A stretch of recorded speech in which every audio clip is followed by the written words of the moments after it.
লেখা সমুদ্রিত সুমি। ব্যাপারটা এমন নয় যে সবাইকে আকাশের চাঁদ হতে হবে, চাঁদ হলেই যে সকলে ভালোবাসবে এমনও নয়। চাঁদ ছাড়াও যে আকাশে অনেক কিছু আছে যা মানুষকে আকৃষ্ট করে ও করতেও পারে। এই যেমন ধর, নীল আকাশের বুকে সাদা মেঘ আছে, আর অন্ধকারের বুকে কালো মেঘও আছে। তাহলে মানুষ কেবল চাঁদ হতে চায় কেন? কেউ কি কখনো খেয়াল করে দেখেছো, একা আকাশের ওই চাঁদটাও কিন্তু কিছুটা নিঃসঙ্গ যখন তার চারপাশে তারা থাকে না।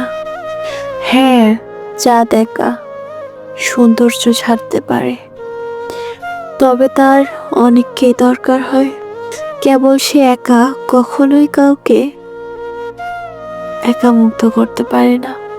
তার পাশে নীরবে জ্বলতে থাকা তারারা আলো কম বলেই চাঁদের আলোটা সকলের চোখে পড়ে।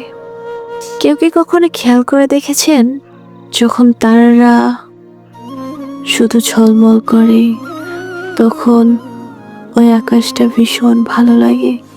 সুখী মানুষের জন্য নীল আকাশ, ভালোবাসার মানুষের জ্যোৎস্না ভরা পৃথিবী।